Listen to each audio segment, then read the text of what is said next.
نحمده ونصلي ونسلم على رسوله الكريم اما بعد فاعوذ بالله من الشيطان الرجيم ببركات بسم الله الرحمن الرحیم۔ گزشتہ درس میں سجدے کے تعلق سے چند مسائل آپ کی خدمت میں پیش کیے گئے۔ امید کرتے ہیں کہ سارے لوگ ان مسائل کو سمجھ گئے ہوں گے۔ اگر نہیں سمجھ میں آیا ہے تو بغیر کسی شرم و حیا کے آپ سوالات وغیرہ کر سکتے ہیں۔ سمجھ رہے؟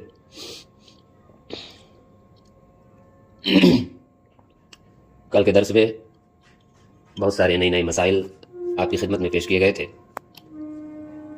سجدے کے بارے میں، سجدے میں جانے کا طریقہ، سجدہ تلاوت کا مسنون طریقہ، پھر ایک بہترین بد مذہبوں سے اعتراض۔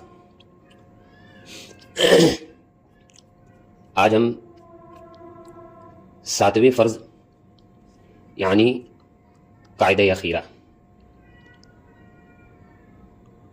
تکبیر تحریمہ، قیام، قرات، رکوع، سجود، قاعدہ اخیرہ، خروج بسنعہ، یہ ہے فرائض نماز۔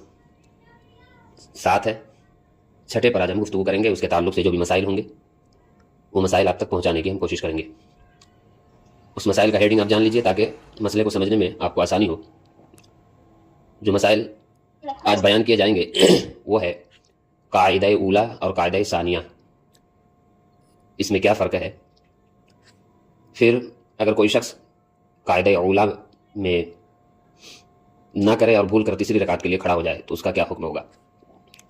اسی طرح اگر کوئی قاعدہ اخیرہ میں بھول کر 5ویں رکعت کے لیے کھڑا ہو جائے، یا فجر میں تیسری رکعت کے لیے کھڑا ہو جائے، یا مغرب میں چوتھی رکعت کے لیے کھڑا ہو جائے تو ایسی نماز کا کیا حکم ہوگا۔ پھر یہ بیان کیا جائے گا کہ اگر رکعت کی تعداد میں شک ہو جائے، دوسری ہے یا تیسری ہے، چوتھی ہے یا تیسری ہے، اس طرح کا شک ہو جائے تو ایسی صورت میں کس طرح نماز ادا کیا جائے گا، اس کے تعلق سے مسائل بیان کیے جائیں گے۔ نماز میں قاعدہ اولا اور قاعدہ ثانیہ کا حکم واضح رہے کہ 4 رکعت والی فرض، 4 رکعت والی فرض اور سنت مؤکدہ اور 3 رکعت والی فرض اور واجب نماز کا قاعدہ اولا واجب ہے۔ سمجھ رہے؟ قاعدہ اولا واجب ہے، یعنی 4 رکعت والی نماز کا قاعدہ اولا واجب ہے۔ اسی طرح سنت مؤکدہ جو 4 رکعت والی ہو، اس کا قاعدہ اولا یعنی 2 رکعت کے بعد تشہد کے مقدار بیٹھنا اور تشہد پڑھنا یہ واجب ہے، فرض نہیں ہے۔ اسی طرح 3 رکعت والی نماز کا قاعدہ اولا یعنی 2 کے بعد بیٹھنا اور تشہد پڑھنا یہ واجب ہے۔ سمجھ رہے؟ اسی طرح وتر کی نماز میں 2 رکعت کے بعد بیٹھنا اور تشہد پڑھنا یہ واجب ہے، فرض نہیں ہے۔ اسی بات کو یہاں پر بیان کیا جا رہا ہے کہ 4 رکعت والی فرض اور سنت مؤکدہ اور 3 رکعت والی فرض اور واجب نماز کا قاعدہ اولا واجب ہے، اور اس میں تشہد پڑھنا بھی واجب ہے۔ اگر قاعدہ یا تشہد میں سے کوئی ایک چیز رہ جائے، قاعدہ یا تشہد میں سے کوئی ایک چیز رہ جائے، سجدہ سہو کرنا واجب ہوتا ہے۔ سجدہ سہو کا بھی طریقہ میں آپ کے سامنے بیان کروں گا آج۔ اور اگر سنت زائدہ یعنی غیر مؤکدہ، سنت غیر مؤکدہ اور نفل میں 2 رکعت پر بیٹھا نہیں، تیسری رکعت کے لیے کھڑا ہو گیا تو تیسری رکعت کے سجدے سے پہلے جب بھی یاد آ جائے تو فوراً بیٹھ جائے اور سجدہ سہو کر کے نماز پوری کرے۔ عبارت پڑھ رہا ہوں، پھر اس کو میں ڈیٹیل میں اگزامپل سے سمجھاؤں گا۔ اگر تیسری رکعت کا سجدہ کر چکا ہے تو چوتھی رکعت بھی ساتھ ملائے اور آخر میں سجدہ سہو کر کے نماز پوری کرے، جبکہ 2 رکعتوں کا قاعدہ اور 3 یا 4 رکعتوں والی نماز کا قاعدہ اخیرہ فرض ہے۔ اگر قاعدہ اخیرہ چھوڑ دیا تو نماز کا لوٹانا ضروری ہوگا، البتہ قاعدہ اخیرہ میں بھی تشہد پڑھنا واجب ہے۔ یہ ہے عبارت۔ اب اس عبارت کو ہمیں سمجھنا ہے۔ قاعدہ اولا، پہلا قاعدہ، 4-3 والی رکعت میں یہ واجب ہے اور ضروری ہے۔ سمجھ رہے؟ یہ واجب ہے اور ضروری ہے۔ اور قاعدہ اخیرہ یعنی آخری قاعدہ، یعنی وہ قاعدہ جو قاعدہ آخری ہو، جس میں درود ابراہیمی پڑھا جاتا ہے، دعائے معصورہ پڑھا جاتا ہے، وہ قاعدہ اخیرہ ہوتا ہے، اور جس میں صرف تشہد پڑھ کر کھڑا ہوا جاتا ہے وہ قاعدہ اولا کہلاتا ہے۔ سمجھ رہے؟ تو یہاں پر مسئلہ ذکر ہو رہا ہے کہ اگر کوئی شخص تیسری رکعت کے، اگر وہ سنتیں پڑھ رہا ہے، اگر سنت زائدہ پڑھ رہا ہے، یعنی وہی غیر مؤکدہ سنت پڑھ رہا ہے یا نوافل ادا کر رہا ہے، تو 2 رکعت پر بیٹھنا یہ واجب ہے۔ بلکہ وہ بھول کر نہیں بیٹھا، تیسری رکعت کے لیے کھڑا ہو گیا، سمجھ رہے، 2 رکعت ہم سنت پڑھ رہے ہیں یا نفل پڑھ رہے ہیں، تو ذہن ادھر ادھر بھاگا، مارکیٹ وغیرہ میں گھوم رہا ہے ذہن، نماز پر توجہ نہیں ہے، جس کی وجہ سے ہمیں 2 رکعت مکمل کر کے سلام پھیر کے اٹھنا تھا، سلام پھیر کے نماز کو مکمل کرنا تھا، مگر ایسا نہیں ہوا، بلکہ ہم تیسری رکعت کے لیے کھڑے ہو گئے، تیسری رکعت کے لیے ہم کھڑے ہو گئے۔ تو ایسی صورت میں اب ہم کیا کریں؟ ایسی صورت میں اب ہم کیا کریں؟ تو حکم شرع یہ ہے، تیسری رکعت کے لیے اگر آپ کھڑے ہو گئے ہو تو تیسری رکعت کے سجدہ سے پہلے یعنی رکوع بھی آپ کر لیے تیسری رکعت کا، کھڑے ہو کر الحمدللہ بھی پڑھ لیے ہیں، سورت بھی ملا لیے ہیں، رکوع بھی کر لیے ہیں، تب یاد آیا آپ کو کہ نہیں بھائی یہ تو میں 2 رکعت پڑھ رہی تھی، مگر یہ تو میں تیسری کے لیے کھڑی ہو گئی ہوں، اس وقت یاد آیا، تو حکم شرع یہ ہے کہ تیسری رکعت کے سجدہ سے پہلے، سجدہ کرنے سے پہلے جب بھی یاد آ جائے تو فوراً بیٹھ جائے۔ اگر آپ کو الحمدللہ پڑھتے پڑھتے یاد آ جائے تو بیٹھ جائے، اگر آپ کو سورت ملانے کے وقت یاد آ جائے تو بیٹھ جائے، اگر آپ کو رکوع میں یاد آ جائے تو بیٹھ جائے، رکوع سے اٹھتے ہوئے سجدہ کے قریب جاتے ہوئے، ابھی سجدہ نہیں کیے، سجدہ کے قریب پہنچ رہے ہیں تب یاد آ جائے تب بھی آپ بیٹھ جائے۔ لیکن اگر آپ سجدے میں پہنچ گئے تو اس کے تعلق سے حکم ہو رہا ہے کہ جب بھی یاد آ جائے تو فوراً بیٹھ جائے اور سجدہ سہو کر کے نماز پوری کرے۔ اتنا جو لیٹ ہوا ہے، تاخیر ہوا ہے، بیٹھ جانے کے بعد، تشہد پڑھنے کے بعد سیدھے جانب سلام پھیر کے 2 سجدے آپ کو کرنے ہیں، یعنی السلام علیکم ورحمۃ اللہ، اللہ اکبر، اس طرح کر کے سجدے میں چلے جانا ہے، پھر اللہ اکبر، پھر اللہ اکبر، سجدے میں چلے جانا ہے، پھر اللہ اکبر بیٹھ کر تشہد پڑھنا ہے۔ یہ ہے سجدہ سہو کرنے کا طریقہ۔ اور اگر تیسری رکعت کا سجدہ آپ ملا لیے تو اب آپ پر حکم یہ ہے کہ وہ تیسری بھی پوری کرے اور اس کے ساتھ 1 رکعت بھی ملا لے، یعنی 4 رکعت ہو جائے، وہی بیان کر رہے ہیں کہ چوتھی رکعت بھی ساتھ ملائے اور آخر میں سجدہ سہو کر کے نماز کو پوری کرے، سمجھ رہے؟ یہ ہے طریقہ۔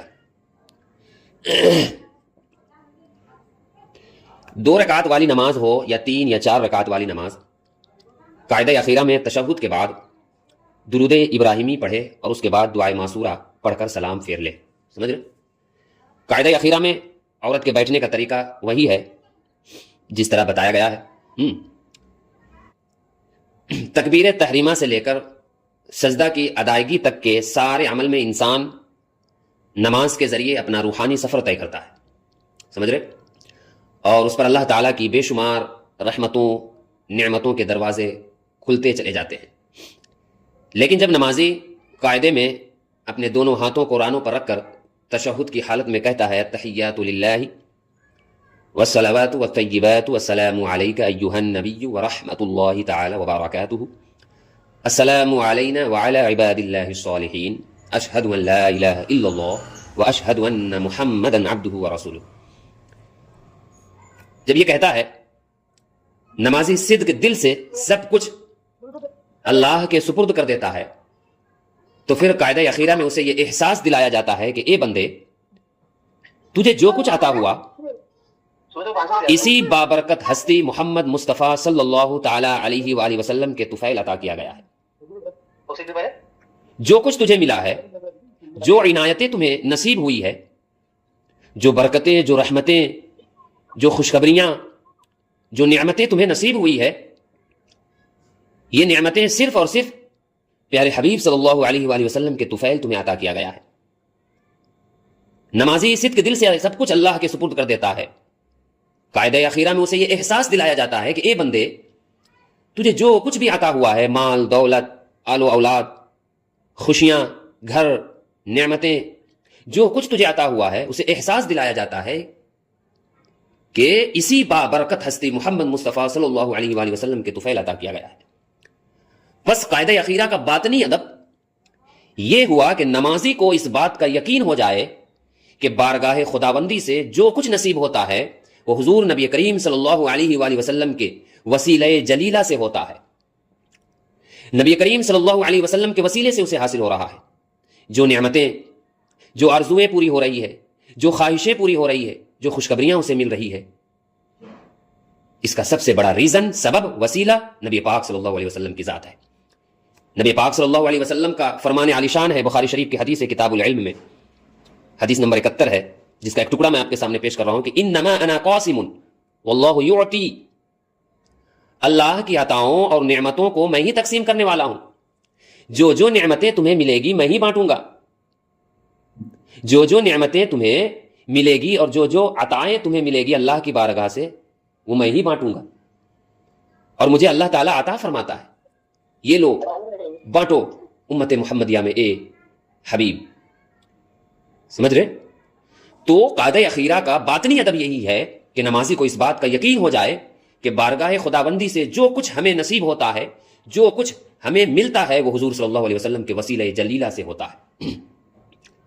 سمجھ رہے؟ ایک مسئلہ یہ یہاں پہ یاد رہے کہ نماز میں قاعدہ اولا اور قاعدہ ثانیہ کا حکم ہے، یہ تو بیان کر دیا گیا۔ اگر کوئی شخص بھول کر تیسری رکعت کے لیے کھڑا ہو جائے، 4 رکعت سنت ادا کر رہا تھا، یا 4 رکعت فرض ادا کر رہا تھا، یا 3 رکعت مغرب پڑھ رہا تھا، یا 3 رکعت وتر پڑھ رہا تھا، سمجھ رہے؟ وہ دوسری رکعت میں بیٹھا نہیں بلکہ دوسری رکعت میں کھڑا ہو گیا، دوسری رکعت میں بیٹھنا چاہیے اسے، قاعدہ اولا مکمل کرنا چاہیے، تشہد پڑھنا چاہیے اس کو، مگر وہ نہیں کرتا ہے، وہ ڈائریکٹلی کھڑا ہو جاتا ہے تیسری رکعت کے لیے، تو ایسی صورت میں اس نماز کا کیا حکم ہوگا وہ مسئلہ سماعت کریں۔ اگر دوسری رکعت میں نمازی قاعدہ اولا کیے بغیر بھول کر، یاد رہے جان بوجھ کر نہیں، جان بوجھ کر کریں گے تو پھر نمازی آپ کی نہیں ہوگی، بھول کر اٹھنے لگا، یہ بھی یاد رکھیں، جملے پر صرف غور کیجیے گا، اٹھنے لگا مگر ابھی گھٹنے زمین سے نہ اٹھائے تھے کہ یاد آ گیا اور واپس بیٹھ گیا تو سجدہ سہو لازم نہیں ہوا۔ اگر اس کے گھٹنے زمین سے اٹھ گئے تھے مگر بیٹھنے کے قریب تھا، یاد آنے پر لوٹ آیا تو بھی سجدہ سہو واجب نہیں ہوگا۔ اگر قیام کے قریب تھا، یعنی کھڑے ہونے کے قریب تھا، 90% وہ کھڑے ہونے کے قریب تھا، 80% وہ کھڑے ہونے کے قریب تھا، تو قاعدے کی طرف واپس نہ لوٹے بلکہ قیام مکمل کرے اور قاعدہ اخیرہ میں سجدہ سہو کر لے۔ سمجھ رہے؟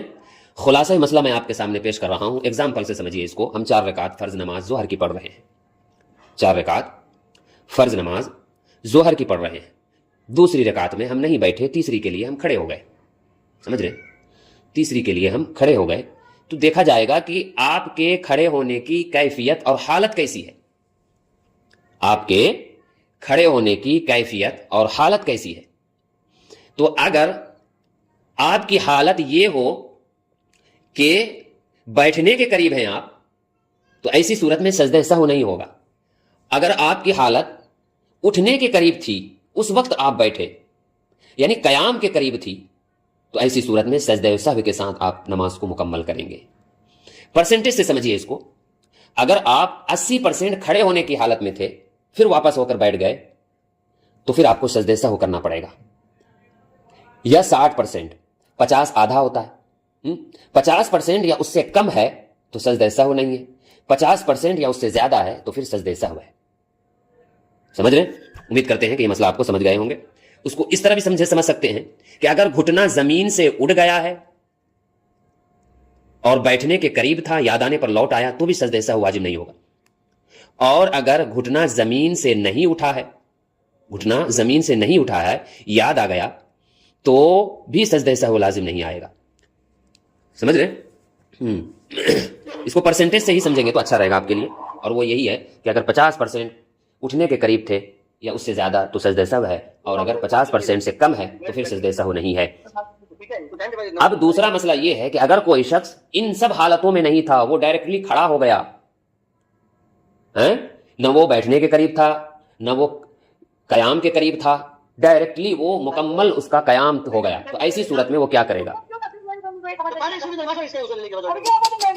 یہ کون ہے بھائی؟ ایسی صورت میں وہ کیا کرے گا؟ تو حکم شرع یہی ہے کہ اگر کوئی شخص تیسری کے لیے کھڑا ہو جاتا ہے تو پھر وہ کھڑا ہی رہے، تیسری کو بھی مکمل کرے اور چوتھی کو بھی مکمل کرے، اور آخر میں سجدہ سہو کر کے نماز کو مکمل کرے۔ اس طرح اس کی نماز ہو جائے گی، اس طرح اس کی نماز ہو جائے گی۔ اسی میں ایک اور مسئلہ ذہن میں آتا ہے کہ بھائی وہ کھڑا ہو گیا تھا پھر بھی وہ آ کر بیٹھ گیا، دوسری رکعت میں کھڑا ہو گیا تھا پھر بھی وہ آ کر بیٹھ گیا، تو ایسی صورت میں نماز کا کیا حکم ہوگا؟ ایسی صورت میں نماز کا کیا حکم ہوگا؟ یہاں پہ 3 صورت ہے۔ ایک صورت تو یہ ہے کہ مکمل کھڑا نہیں ہوا تھا، تھوڑا ہی کھڑا ہوا تھا، بیٹھ گیا، تو اس پر سجدہ سہو نہیں ہے۔